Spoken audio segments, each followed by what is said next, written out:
Quebec is one of Canada's famed provinces, home for its large French-speaking population, lovely scenery, and the birthplace for a Canadian culinary masterpiece known as poutine, or poutine. Montreal is the capital of the province, boasting a population close to 2 million, with many modes of transportation to choose, ranging from the gridlocking highways to the tire-fitted subways, the always late via trains, buses, and its commuter rail operations under the transit agency known as EXO. Amongst their commuter lines, one stood out for its different sort of motive power, and its electrifying history, so to speak. And it's fair to say Gaming, that... what the hell are you doing here? Yo, choo-choo's my word, Krusky? What's the move, yo? What are you two doing here? You literally asked us to collab again for Canada Day. Huh? Yeah, you sent us reminders like 2 months in advance, remember? Hey, old fam, what's good, G? We should totally come back together for Canuck Day to talk about trains. I don't know where the fuck I am right now. I think I got lost. By the way, I think I told Gamey about this. I'm probably gonna drag him to a big left. By the way, you should definitely give me CN765, please. Like, please, with a big. Oh, right. I forgot I sent that shit 2 months ago. Anyways, let's talk about Canadian choo-choo trains.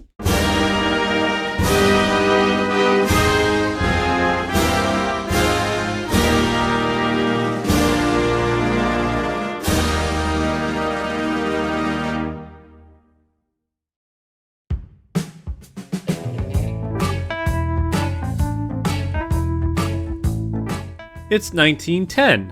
The Canadian Northern Railways decided to build a new tunnel as a means to run trains into Montreal, without running them into rival territory, seeing as the CPR and the Grand Trunk Railway already had routes going into Montreal. Construction began in 1911 with not only the tunnel being built, but a local community surrounding the tunnel that was called Mount Royal, with the farmland being bought off to make way for new developments. Although this construction posed some issues, from both construction sites dealing with misaligned bore measurements to World War I slowing construction progress. It did also put the struggling Canadian Northern at a financial strain. But construction still carried on regardless, with the tunnel bore being finished by 1916 and the catenaries being installed in September of 1918. With the first train running through on October 21st the same year, albeit to little fanfare due to not only the war but also the Spanish flu around that time. It was also around the same time that the Canadian government began to nationalize some of the struggling Canadian railways, forming them into the once government-owned and operated Canadian National Railways. They took over the operations of the Mount Royal Tunnel, although this did make the route feel like a secondary line, given that they acquired the Grand Trunk Railway. It did offer an alternative route into Montreal. But this didn't stop the line from going anywhere, as it was extended to Deux Montaigus, I do apologize if I butcher any of these names, in 1925, and Central Station opening in 1943. Which consolidated the CNR's passenger trains into one big terminus. And as the years went on, new buildings and developments would continue to be constructed on the CNR's farmland, including the Queen Elizabeth Hotel in 1958 and the CNR headquarters in 1961, turning the empty farmland into a sprawling community in a part of Montreal. Now then, that's the simplified condensed history of how the line was built. Now passing it on to gaming.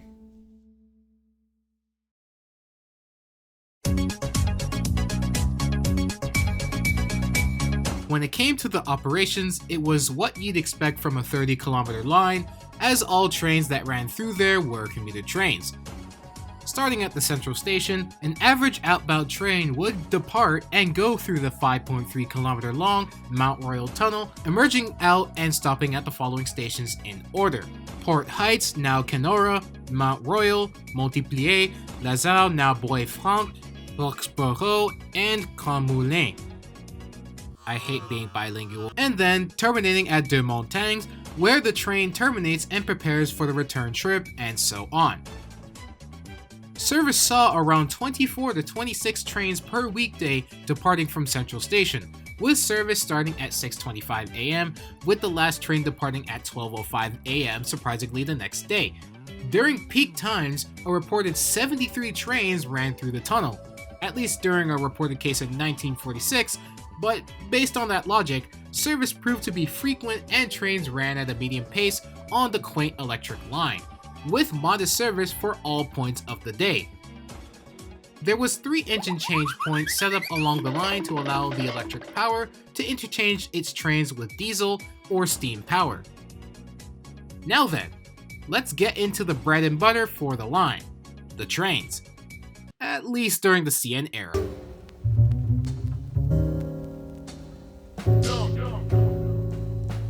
The CNR's electric roster for the Mount Royal Tunnel would see a decent mix of electric locomotives and electric railcars. Starting off with the General Electric Z1As, they were the first locomotives to join the fleet ordered back in 1914 and delivered 3 years later. They weighed around 174,000 pounds, had a tractive effort of 19,600 pounds, and were geared to run at 55 miles an hour.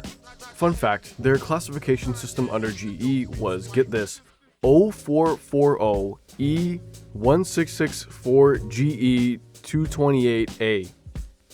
That's ridiculous. What even? Regardless, 6 of these locomotives were ordered, operating the line since its opening, providing the main source of power for the line until the 1940s, when the CNR took delivery of 9 Z4 box cabs.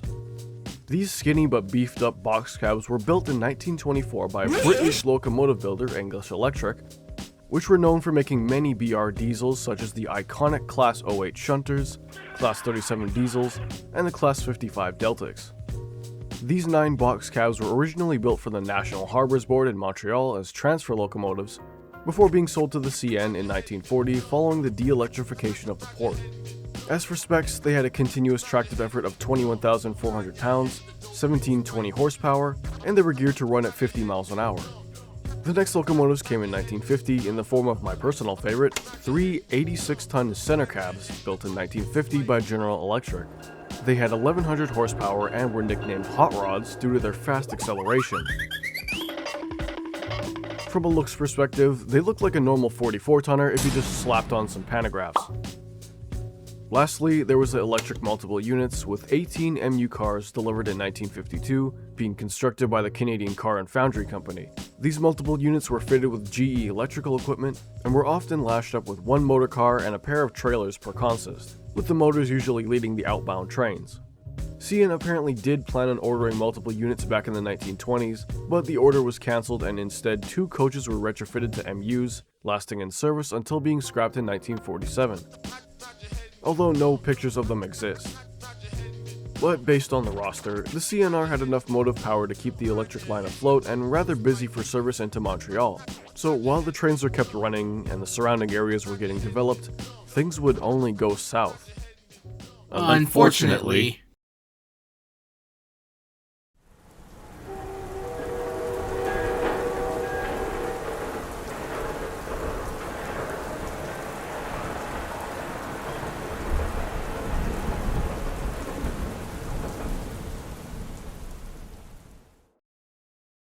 While the electric line did seem like a success, it wasn't free from any sort of issues. For instance, a handful of accidents occurred on the line over the years.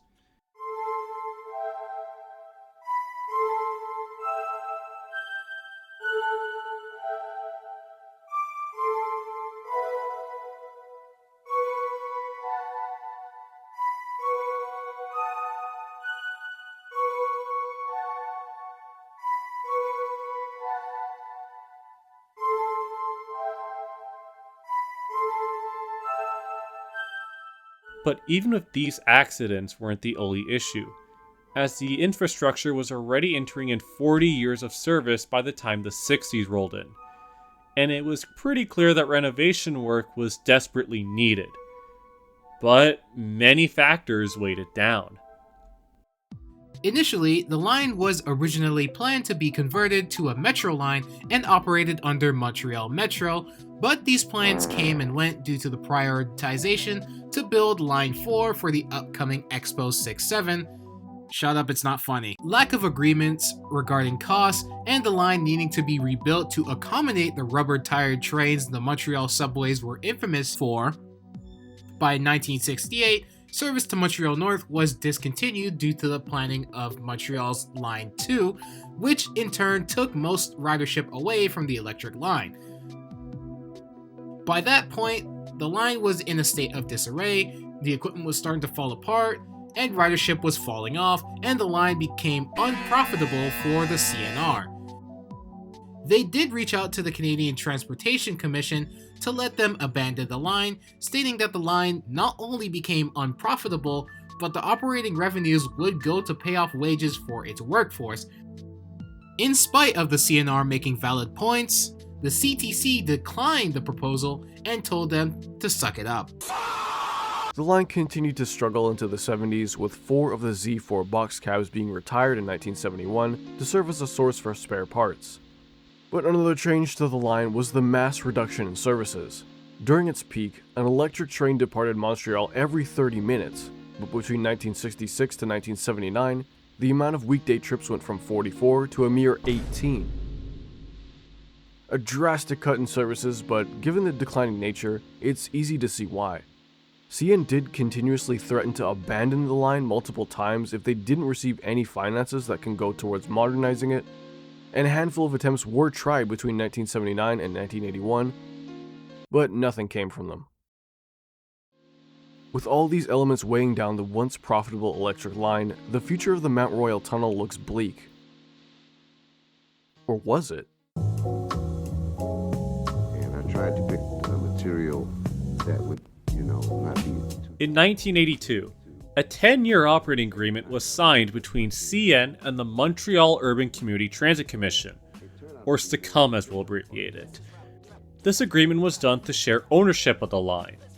CN would own the equipment, trackage, and crews to operate, while STCOM was responsible for schedules and setting up fares, alongside integrating the line into its metro and bus system, which provided better transfers. Service was also greatly improved, from the amount of daily trips going from 18 trains to 28 daily departures, which in turn saw a rise in ridership, going from the pathetic 2 million in 1980 to double that with 4 million in the span of just a decade. Other changes in the 80s included reduced costs for fares, service to Cartierville being discontinued, and the last major rebuilding of the remaining electric stop to keep them going for a few more years, as CN was set on retiring the old electric equipment by 1992. And oh boy, things only get better from here. As on February 12th that same year, Quebec Transport Minister Sam Elkis announced a modernization of the electric line, which saw stations getting renovated, upgraded tracks and signals, an extension route to Autoroute 640, upgrading the electric current to alternating current, alongside new catenaries, and the cherry on top, 58 new rail cars to be built by Bombardier to replace the outdated and barely on life support electric stock. The modernization plan was expected to cost $289 million, which add in inflation would cost up to $569 million in 2026. The line closed during the summer seasons of 1993 to 1995 to allow reconstruction to happen, with rail replacement bus service taking over for that period. Just don't expect them to be caught under overpasses. A fun fact during the last years, a handful of rebuilt GP9RMs were lent out to ease the workload for the electrics, with some VIA coaches being lent out to replace the dated coaches which go back to the 1920s. Really takes into consideration how old this equipment was, huh? It practically made the electric line a full-on living and breathing rail museum. The new cars were delivered in the fall of '94, and work finished on the line's reconstruction the fall next year. But there was one more surprise up CN's sleeve to close off this era.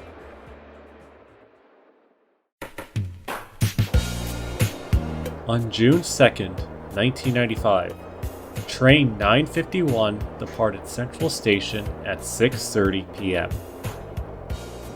The train consisted of 5 coaches and 2 box cab electrics, specifically Z1's number 6711 and 6710. The former being the first electric locomotive to run through the tunnel when it first opened in 1918.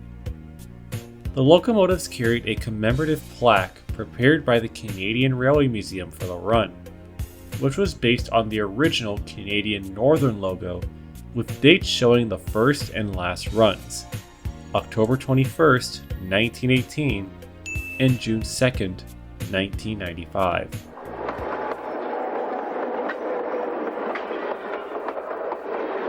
The train rode along the 30-kilometer line with the last representation of the line's motive power throughout the last 77 years.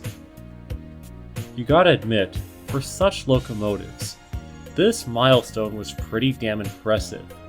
Not even the GP9s aren't far off from that milestone. The electrics outlasted both steam and early diesels, and that is a pretty long career in retrospective. Which, hey, this was a worthwhile send-off in return, considering the fact that's practically ancient equipment right there, older than anything Canadian National had at the time. Granted, these locomotives were pretty much long since dated. A couple people were going to miss them for their overall charm and the fact that they practically were there since the literal beginning.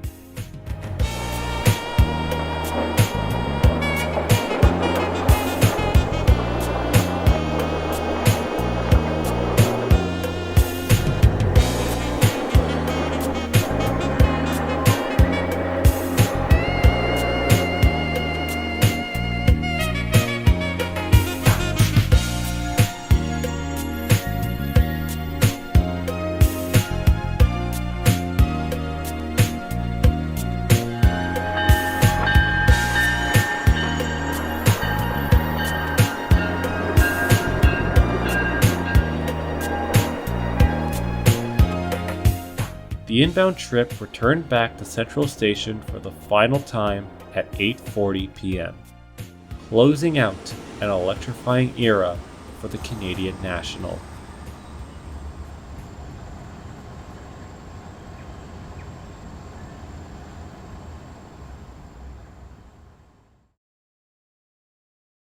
Now then, with the old equipment out of the way and the line modernized and up to date, service resumed on October 26, 1995, and the line passed ownership the next year to the newly formed Agence Métropolitaine de Transport, or AMT for short. I severely apologize for all this butchering. I'm not fluent in French, really. But you might be wondering, what about the new train sets that were brought in?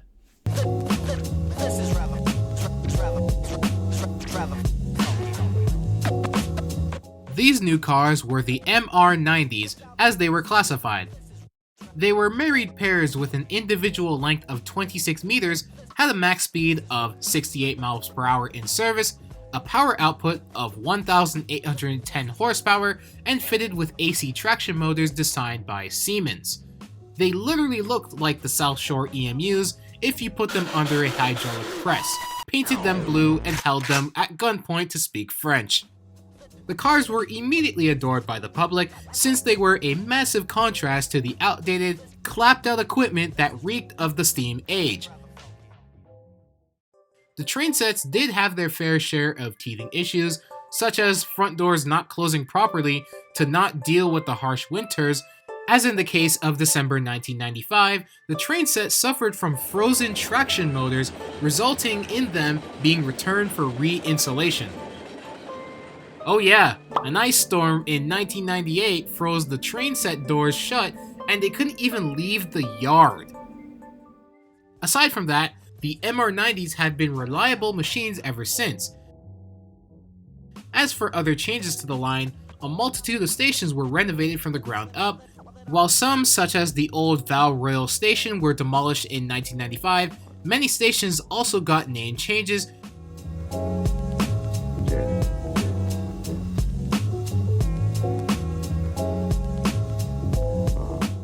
and the railway overpass was completed in 2013, located south of Montreal station. This resulted in more frequent service and clearing delay issues posed by freight trains.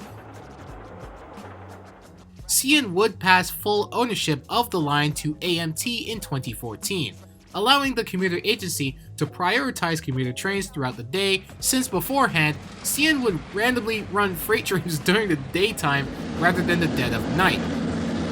The only other ownership change occurred in 2018 when AMT was dissolved and the operations were passed over to the Réseau de Transport Métropolitain and later rebranded over to EXO. So yeah, the line seemed to be in good hands.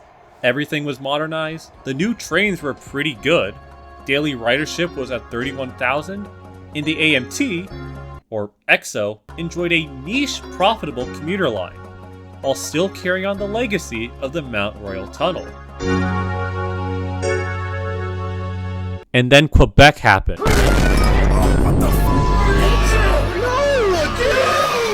While daily ridership wasn't bad, the service was only kept to a rush hour-centric schedule which limited daily service, alongside the existing stock starting to show its age. Considering the line and operations were government-owned, that made them a perfect candidate to upgrade them. That's when REM was introduced, or Réseau Express Métropolitain. This new metro system proposed a 67-kilometer line running from Brossard to Dumontin, running over the existing rail line. Various changes including renovating the stations, separating grade crossings, having newer driverless trains, alongside more frequent service compared to the original route.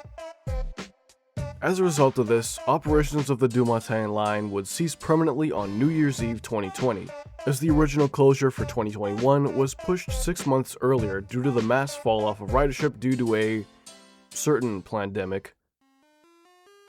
Construction of the REM began in May of 2020, and after 5 years of continuous building, REM service on the Deux Montagnes branch began on November 27, 2025, with the service being a more frequent and accessible metro service since it was able to connect with more transit systems compared to its predecessors.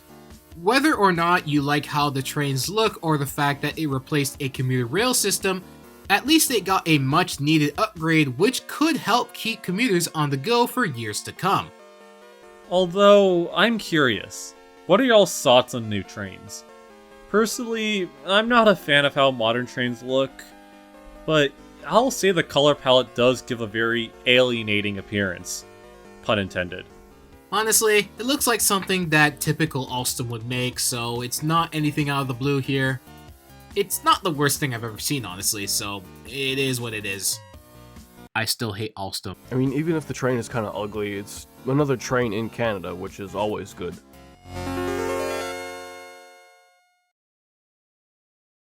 With all the changes to the line being talked about, you're probably wondering if any of the legacy equipment survives. Well, the hot rods and the Brits are extinct, but a good chunk of the Z1 box caps are preserved in various states. And a multitude of the MUs found new homes across the continent, usually being repurposed as passenger coaches for some museum operations. And as for the MR90s, a multitude were scrapped in 2022. But EXO did sell Motorcar 400 and Trailer Car 485 to Expo Rail for preservation, where they are today alongside the legacy equipment that used to run, as they'll be around to tell the story of Montreal's once proud electric empire.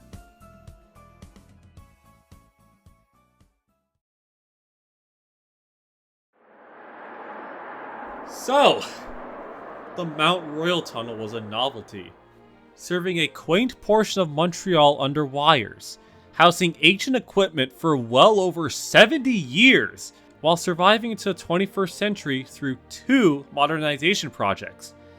And in spite of all that, it's still serving a role on hauling commuters in and out of Montreal, even during the line's low points. It still held on to whatever life it had left and only grew into something much, much better. While it's definitely a shell of what it once was, people still remember the ancient box cab electrics or even the blue South Shore lookalikes, as some examples still remain today, and the line is still around, as a reminder of once was Montreal's Mount Royal fleet.